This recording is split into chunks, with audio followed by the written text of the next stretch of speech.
Bienvenidos a este nuevo episodio de Podcast por Globovisión. Hoy tenemos la suerte de tener a dos personas especialistas en cambio climático, que es algo que para algunos es una fantasía, una conspiración, y para otros es una realidad muy cruda. Tenemos a Viviana Sucre, bióloga, directora ejecutiva de Provita, una de las organizaciones no gubernamentales ambientales más antiguas de Venezuela, y consejera de la Unión Internacional para la Conservación de la Naturaleza. También estamos con Luis Daniel Jambí, quien es biólogo, ecólogo, coordinador del programa de adaptación en las alturas y profesor de la Universidad de los Andes. Todos ellos expertos en su área y que van a compartir con usted todo lo relacionado al cambio climático y que usted pueda entender realmente cómo esto afecta a su vida diaria. Bienvenidos. Muchísimas gracias. Viviana, cuéntanos, ¿qué es el cambio climático? Bueno, el cambio climático es un fenómeno que ya está ocurriendo. A veces lo vemos como que si fuera algo remoto o algo que va a pasar es allá con los osos polares y eso no tiene nada que ver conmigo y la verdad es que está ocurriendo en todo el planeta. A veces la gente dice, bueno, pero yo tuve más frío que nunca este último diciembre, este último enero. Y eso es parte del cambio climático también, porque es un cambio en la temperatura promedio del planeta, pero no quiere decir que haya inviernos incluso hasta más fríos o veranos más calurosos también, ¿no? Luis Daniel, tú estás en una zona donde el cambio climático ha sido afectado por este cambio de temperaturas, lo que yo llamo un desorden meteorológico. Como decía Vivi, aumentan, bajan temperaturas, hay aumentos de lluvia, fuera de temporada, sequías igual. Cuéntanos un poco en tu experiencia, cómo en los Andes hemos visto ese efecto. Bueno, el cambio climático se manifiesta en las zonas de montaña de manera particularmente fuerte, sobre todo en el trópico, porque como el aire caliente sube, pues las temperaturas aumentan más rápido en las zonas de alta elevación que en las de baja elevación. Y de hecho los cambios que hemos observado, hay muy pocas estaciones meteorológicas que siguen midiendo de manera continua en Venezuela, pero de las pocas que lo siguen haciendo, por ejemplo la del aeropuerto de Mérida, la tendencia es clara a un aumento de la temperatura de más o menos 1.2 grados en los últimos 50 años, lo cual es parecido al promedio global, pero en cumbres donde nosotros hacemos monitoreo de la dinámica de la temperatura y las precipitaciones, etcétera, vemos tasas muchísimo más rápidas. Hemos medido hasta 1 grado por década, lo cual quiere decir que en 2 décadas son 2 grados, en 3 décadas son 3 grados, y eso es muchísimo respecto al promedio global. Entonces el cambio climático, como decía Viviana, es una realidad, no es algo que va a venir en el futuro y se está manifestando de manera evidente en fenómenos como el retroceso glaciar en los Andes, que en el caso venezolano, bueno, hemos perdido 99% de la superficie de glaciares en los últimos 100 años y tenemos el último pedacito de hielo en el pico Humboldt a punto de desaparecer y de convertir a Venezuela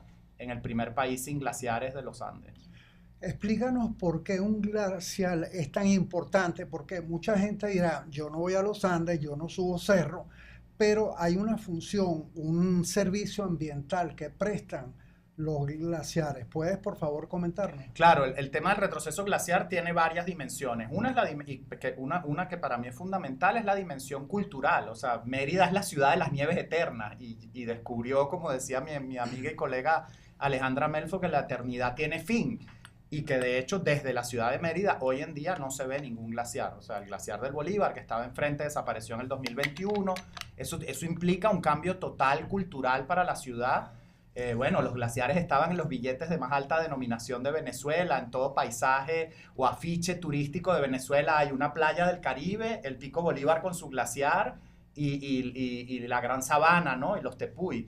Entonces realmente estamos perdiendo uno de los símbolos del país, de país tropical con nieve. Pero por otro lado también hay un impacto ecológico. En los Andes del Norte, en el tema del agua es menos importante porque los páramos y la selva nublada juegan la mayoría del papel de regulación de la disponibilidad de agua. Pero en los Andes centrales, por ejemplo en Bolivia o en Perú, donde los glaciares son más extensos y las sequías son mucho más pronunciadas, un porcentaje importante de la población depende del agua de deshielo, sobre todo en la época seca, ¿no? Entonces hay una variabilidad muy grande. En el invierno la dependencia de los glaciares es poca cuando llueve, pero en la época seca puede aumentar inclusive en represas, desde el punto de vista de la irrigación para los cultivos y del propio agua de consumo humano, ¿no? Entonces, digamos que es un fenómeno complejo, pero real, y bueno, Venezuela ya no es que se va a quedar sin glaciares en el futuro. Mi hijo subió hace 2 años y probablemente fue la última vez que va a subir. Sus hijos nunca van a poder subir un glaciar en Venezuela, ¿no? Así es. Entonces, el cambio climático está aquí hoy, no mañana, ¿no? Viviana, tú trabajas en una organización que es autora del llamado Libro Rojo de las Especies, que nos muestra cuáles son las especies en Venezuela que están amenazadas o en peligro de desaparecer. Quería que nos hablaras del efecto del cambio climático, cómo las especies se afectan y cómo esa afectación además genera problemas para la población. Pero antes yo quería comentar que recientemente el doctor Oscar Noya, investigador en malaria del Instituto de Medicina Tropical, nos explicaba que ya los mosquitos que transmiten la malaria están sobre los 2000 metros en zonas donde antes no se daban ni mosquitos ni malaria, lo cual está afectando de manera importante esa población. Cuéntanos.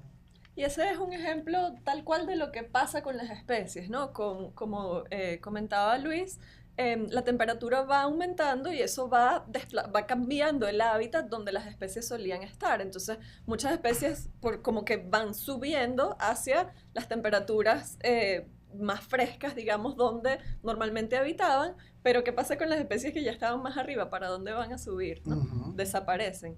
Y luego, además hay por supuesto especies que son como especialmente sensibles a cambios de temperatura, ejemplo, los corales. Los corales dependen de una asociación, una simbiosis que tienen con algas que crecen en su propio tejido y con los cambios de temperatura esas algas mueren, los corales se blanquean, es un blanqueamiento que es visible cuando vamos a la playa y nos ponemos una máscara y vemos los corales y es muy difícil que eso vuelva, porque ¿cuándo va a volver a cambiar la temperatura para que los corales sobrevivan a eso? Además es un cambio que está ocurriendo. Hay personas que dicen, bueno, pero es que las especies tienen siempre como una plasticidad, se pueden adaptar al entorno, pero es que hay cambios que están ocurriendo tan rápidamente que no cuadran con los tiempos reproductivos de las especies, ¿no? Entonces no hay manera de que las especies puedan, por su propia biología, pues adaptarse a eso, ¿no? Otro ejemplo pueden ser las secuoyas, ¿no? Hemos visto mucho las noticias sobre los incendios en California. Las secuoyas son árboles hermosos, milenarios, no los tenemos en Venezuela, y bueno, son sumamente longevos, entonces esa longevidad hace que sea como muy difícil que los descendientes de esas secuoyas, ¿en qué mundo van a crecer? Van a crecer en un mundo que cambió totalmente en relación a el mundo donde las secuoyas, tal como las conocemos, se desarrollaron, ¿no? Pero otra cosa súper importante es que tenemos poca información para realmente saber qué está pasando con eso en Venezuela. O sea, nosotros hacemos o coordinamos el libro rojo de la fauna en Venezuela, en el que participan, por cierto, cientos de especialistas, porque cada especie tiene los especialistas que conocen sobre lo que está pasando con esa especie, pero en Venezuela lamentablemente tenemos muy poca información, tanto de qué está pasando con el cambio climático, porque no es medir la temperatura hoy y medirla en un año, es tener por lo menos 30 años de datos del clima, de la temperatura, de la precipitación, de muchas cosas, y relacionar eso con qué es lo que está pasando con las poblaciones de las especies, que son otros datos que son difíciles y trabajosos de obtener. Entonces, bueno, es como necesitamos más investigación, pero a la vez sabemos y podemos ver lo que está pasando en el mundo para intuir pues lo que está pasando en nuestro país también, ¿no? Viviana, yo le agregaría el caso de los corales para que la gente entienda cómo la decoloración de los corales y la falta de crecimiento afecta a su vida, que ese pescado frito que usted se come tan sabroso, generalmente se crían los alevines, los ejemplares jóvenes, crecen, se protegen en los bancos de corales. Quiere decir que al desaparecer los bancos de corales, hay menos pescado para su sartén. Entonces esto es bien importante.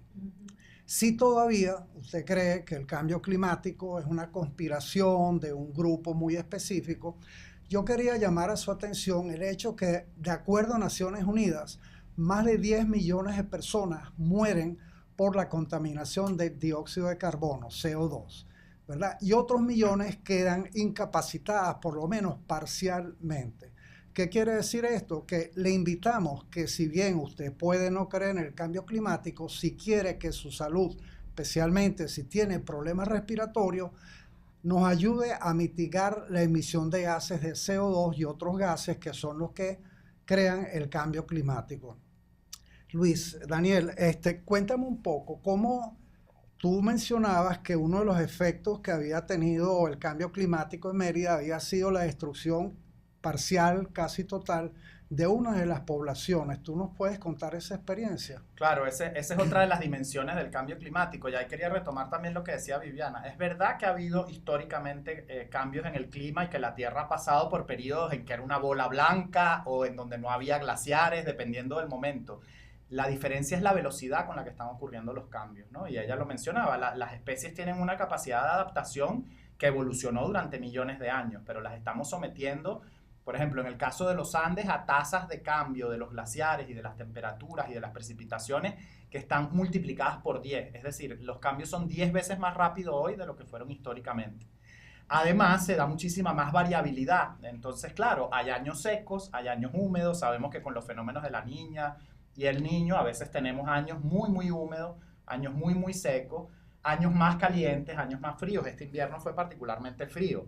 Y eso justamente también es parte de la variabilidad climática. Y lo que estamos haciendo es ampliar el rango de esa variabilidad climática. Y una de las maneras en que eso se manifiesta es lo que tú mencionabas, las inundaciones. Porque cuando ocurren eventos de precipitación, sobre todo cuando ocurren antes de lo normal, los ecosistemas no están preparados y los suelos no están preparados para recibir esa cantidad de lluvia, se producen deslaves y se producen tragedias, ¿no?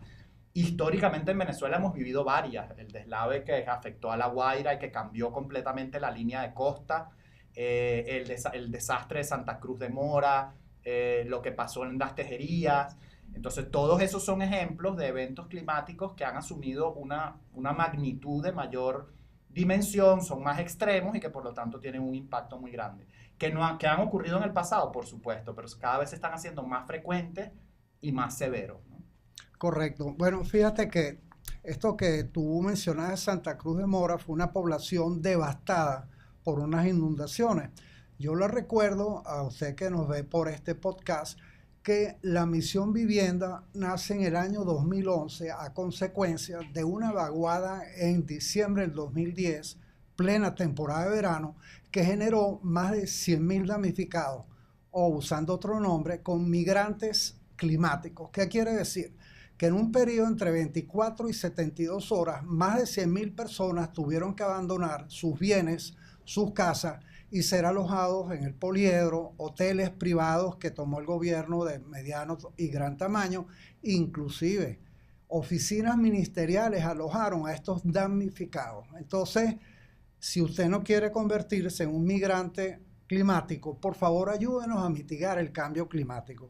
Vivi, yo quería que me contaras, porque ustedes además de tener un énfasis en especies, también están haciendo cosas que tienen que ver con cultivos amigables con el ambiente, que cuidan los suelos y que además dan espacio a la biodiversidad. Sí, Cuéntanos. claro, Fernando. Y además conecta muy bien con lo que comentaba Luis, porque en la medida en que cuidemos nuestros ecosistemas, seremos más resilientes a los cambios que están ocurriendo. Y hay como un efecto en espiral, o sea, ocurre el cambio climático que trae más vaguadas, pero si además nuestros ecosistemas nuestros bosques están deforestados, pues esa vaguada va a tener un impacto muchísimo más grande.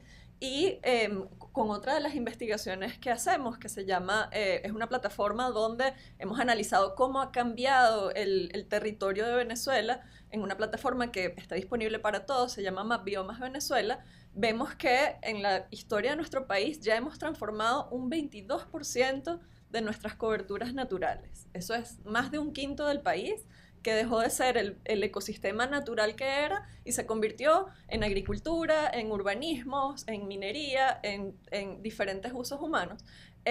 Y bueno, es como una reflexión de queremos seguir haciendo esa transformación sin planificar cómo va a ocurrir. Por supuesto que no estamos en contra de la agricultura, necesitamos comer, etcétera, pero necesitamos encontrar maneras de hacerlo más sostenible, y ahí es donde entran iniciativas como nuestro programa de Aves y Café, donde trabajamos con productores locales en la Cordillera de la Costa. Estamos empezando también en el área de los Andes en alianza con el proyecto Oso Andino Guaramacal, para brindar a los productores capacidades para mejorar sus prácticas agrícolas, conservando no todo el bosque, pero buena parte de la cobertura boscosa, produciendo entonces bajo la sombra del bosque café, aguacate, cambur, muchas otras frutas, cacao, y son rubros que por un lado pues tienen todos esos beneficios de conservar la cobertura boscosa, conservar las condiciones del suelo, conservar buena parte de la biodiversidad, porque permite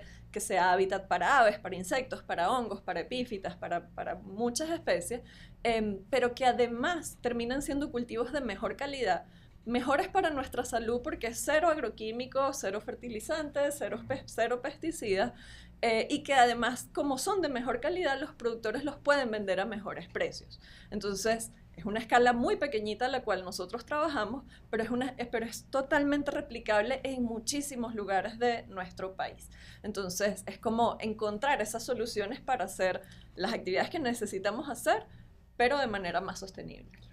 Bueno, fíjate, yo me sumaría a ese trabajo que ustedes hacen, o nombraría el hecho que la biodiversidad genera una serie de servicios ambientales, ¿verdad? Que van desde germinar o hacer que los cultivos nazcan, porque insectos y pájaros de alguna manera hacen que la fecundación suceda, pero además recuerde que la mayoría de los medicamentos vienen de diferentes especies animales y vegetales. Cada vez que perdemos una especie, estamos perdiendo la oportunidad de descubrir un producto de uso humano que puede ser una medicina o algo comestible. De hecho, hoy en día, algunas de las comunidades indígenas de varios países, sobre todo Bolivia y Perú, están rescatando esas viejas originarias cepas y están generando unos alimentos mucho más saludables y, como decía Viviana, ese alimento a lo mejor se produce en menos cantidad, pero el campesino le rinde más porque tiene un mayor valor, y lo cual es para la vida. También, bueno, yo quería comentarles por el lado de Ecoprácticas, ¿qué podemos hacer nosotros como individuos para mitigar el cambio climático de manera que los que nos siguen tengan un futuro, los que ya tenemos cierta edad, somos la tercera edad, tengamos una vejez decente y pensar en generaciones a largo plazo? Luis Daniel. Sí, yo creo que ya Viviana había mencionado una parte que es tener una visión un poco más integral de los impactos ambientales. O sea, estamos sumando con el cambio climático a presiones que ya veníamos generando con el uso del suelo, con una mala planificación de las actividades productivas, y por supuesto que hay que mantener una economía productiva. Lo que pasa es que hay que planificarla de la manera más adecuada, a través de la ordenación del territorio, del fortalecimiento de nuestros parques nacionales, etcétera. Entonces, una cosa que podemos hacer tiene que ver no tanto con la mitigación, sino con la adaptación. O sea, muchas veces me preguntan, ¿hay algo que hacer en el caso de Venezuela para que no se vayan los glaciares? No, no hay nada que hacer. En los próximos 2 o 3 años desaparecerá el último fragmento de hielo. Podemos ponerlo en una cava y llevarlo como una actividad de educación ambiental por toda Venezuela para mostrar los efectos, pero se convierte en una oportunidad educativa más que de mitigación.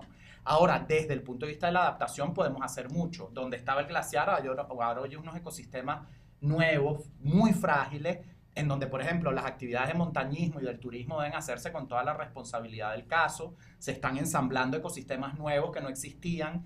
Y entonces, claro, cuando pasan los turistas sin conciencia, estamos pisoteando ecosistemas que son valiosísimos, ¿no? Yo siempre digo, por ejemplo, cuando hacen esas actividades de rustiqueo en el páramo, y entonces se meten con las Toyotas y tumban un frailejón gigante. Ese frailejón tiene más de 250 años, o sea que probablemente estaba ahí cuando pasó Bolívar, y tú lo tumbas en un segundo. Entonces realmente hay un aspecto que tiene que ver con la conservación, la adaptación al cambio climático, hacer que nuestros sistemas productivos y nuestros esquemas de conservación estén adaptados a esa nueva realidad. Y la otra, por supuesto, una economía más eficiente energéticamente, que es lo que tiene que ver con la mitigación, de manera de que la cadena no continúe. O sea, Venezuela ya es el primer país sin glaciares, pero viene Colombia, y curiosamente va a venir de norte a sur, ¿no? En contrario a las agujas del reloj, primero Venezuela, después va a venir, le va a tocar a Colombia, después le va a tocar a Ecuador, y luego a las zonas de glaciares más extensas de Bolivia y Perú. Entonces, ¿cómo parar ese proceso? Bueno, yo creo que los demás países andinos se deben ver reflejados en nosotros y empezar a entender cómo son los Andes sin hielo, los Andes en escenarios de cambio climático, de manera de también generar presión política internacional en los escenarios donde se negocian estos temas, de manera de revertir las tendencias actuales en que cada vez hay menos poder de negociación en el tema del cambio climático, y entonces seguimos hacia una economía energéticamente ineficiente, donde los combustibles fósiles y la actividad industrial no está haciendo lo que tenemos que hacer para no tener un planeta a finales de este siglo 5 grados más caliente, ¿no? En donde entramos en un escenario de una incertidumbre enorme, porque los seres humanos nunca hemos vivido en ese planeta. Las especies sí, pero nosotros no. Gracias, Luis Daniel. Bueno, por ahí hay una pregunta que había quedado pendiente que tiene que ver con los incendios de California. Mucha gente dice, bueno, que eso es un grupo interesado que provoca los incendios, que hay una conspiración. Lo cierto es que los incendios, más del 90%, son causadas por seres humanos, de manera premeditada o accidental, cuando la gente, por ejemplo, quema para hacer un conuco, para hacer un cultivo. Lo que sí es cierto, que esos bosques de secoya en el norte de California, con árboles centenarios y milenarios, no tuvieron problemas de incendio como los que hubo en este momento, porque el cambio climático creó las condiciones de calor y sequedad para que después de más de 1000 años esos árboles se extinguieran por un incendio. Volviendo un poco a qué podemos hacer nosotros, ¿verdad? Bueno, mire, no solamente por lo menos plantar un árbol, sino cuidar los que hay. Ahorita hay una nueva tendencia de agricultura y ganadería que se llama regenerativa, que justamente no solamente está cuidando el suelo para que pueda usarse a perpetuidad, sino que está generando alimentos más sanos sin agroquímicos. Y esto es importante porque muchas veces estamos obteniendo enfermedades de parte de esos insumos agroquímicos que estamos consumiendo con la comida diaria. Entonces, piense que usted puede hacer para disminuir lo que se llama la huella de carbono.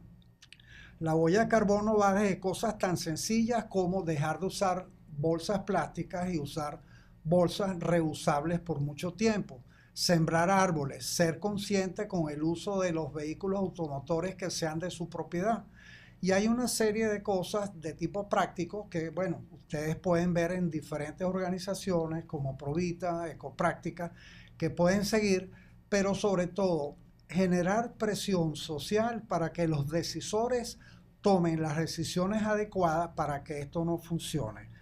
En este caso, ¿cuál crees tú, Vivi, como una organización no gubernamental ustedes pueden o hacen en relación a esto?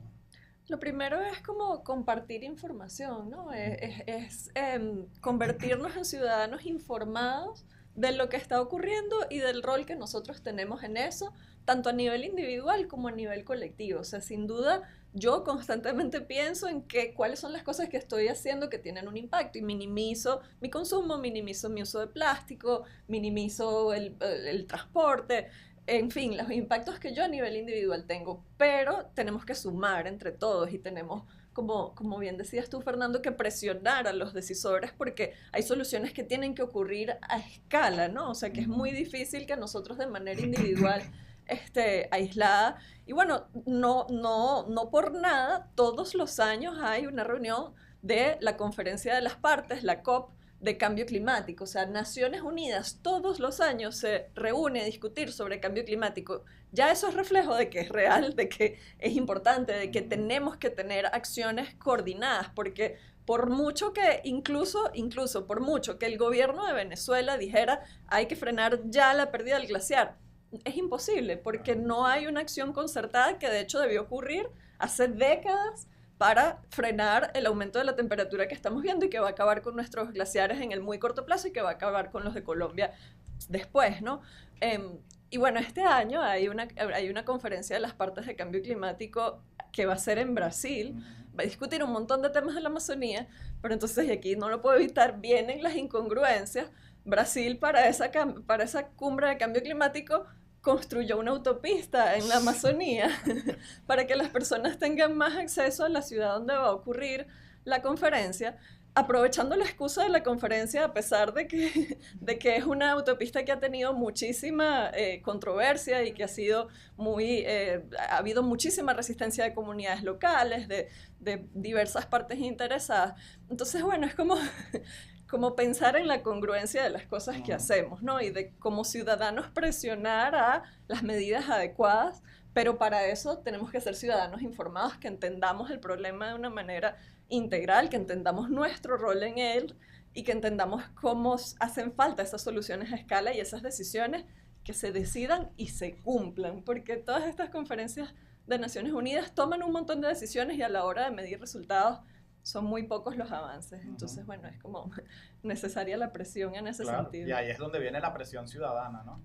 Y yo creo que la otra dimensión es que el cambio climático, y eso lo usan como argumento los detractores, digamos, del cambio climático, obviamente va a tener ganadores y perdedores, no todos van a ser perdedores. El problema es que los ganadores y los perdedores no son los mismos, y generalmente los perdedores son la gente más pobre del planeta, la más vulnerable, y ahí es donde viene también el que las políticas ambientales tienen que estar coordinadas con las políticas sociales. Por ejemplo, cuando vimos el desastre que generó Katrina en los Estados Unidos, los perdedores más importantes ahí, que estaba directamente relacionado con el cambio climático, fueron la gente más pobre de New Orleans, no la gente que tiene más recursos y que tiene maneras más eficientes de adaptarse frente a los impactos. Entonces, claro que va a haber ganadores y perdedores. El problema es que los perdedores generalmente están entre los más vulnerables, ¿no? Los campesinos de nuestros Andes, que enfrentan esa variabilidad climática exacerbada, etc. Entonces ahí es donde las políticas ambientales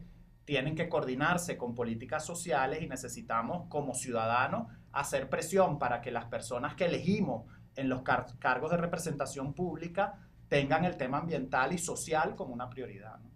Importante porque recordemos que como individuos y consumidores nosotros tenemos un potencial de bajar la huella de carbono que nosotros tenemos personalmente, pero además de generar presión para las grandes industrias que son las mayores contaminantes. Igual tenemos posibilidad de presionar a esos políticos que se lanzan a cargos públicos. Y sería interesante que usted leyera el programa de ese candidato a ver si incluye la protección del ambiente. Otra cosa, pasando a otro tema, quería saber qué piensan ustedes sobre lo que está pasando en Groenlandia, que se está perdiendo también la capa de hielo. ¿Qué efecto está teniendo esto? Bueno, en general los polos están experimentando cambios muy acelerados, y no solo en la zona norte, en el círculo polar ártico, sino en la Antártida también. A cada rato salen noticias de desprendimientos de grandes bloques de hielo de la Antártida también. Uno de los impactos más evidentes de eso es sobre los modos de vida de la gente que depende de esos sistemas, por ejemplo en Groenlandia. Y obviamente, aunque puede ser muy bonita la foto, como comentábamos al inicio del programa, de un esquimal con su trineo atravesando un lago de ese azul turquesa que generan los glaciares, obviamente eso es una tragedia para sus modos de vida, ¿no? Pero más importante es que todo ese desprendimiento de hielo está contribuyendo al aumento del nivel del mar, y todas las ciudades costeras empiezan a entrar en riesgo. De hecho, hay toda una coalición de estados insulares que están negociando, porque muchos de ellos van a desaparecer con un aumento que puede ser muy moderado, ¿no? El nivel del mar no necesita subir mucho para aumentar el riesgo exponencialmente, y eso es lo que hemos vivido con los huracanes del Caribe, ¿no?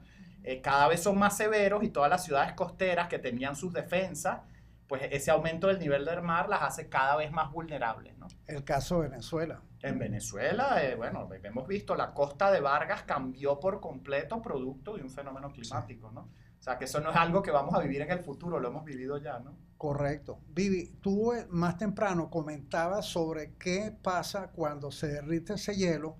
Ese hielo permite que ciertos gases que están aprisionados en el suelo se liberen. ¿Puedes explicarnos, por favor? En esos lugares que están como siempre congelados, se llama como permafrost ese suelo. Y ese suelo, allí congelado, está como retenido un montón de gases de efecto invernadero, de dióxido de carbono, de metano.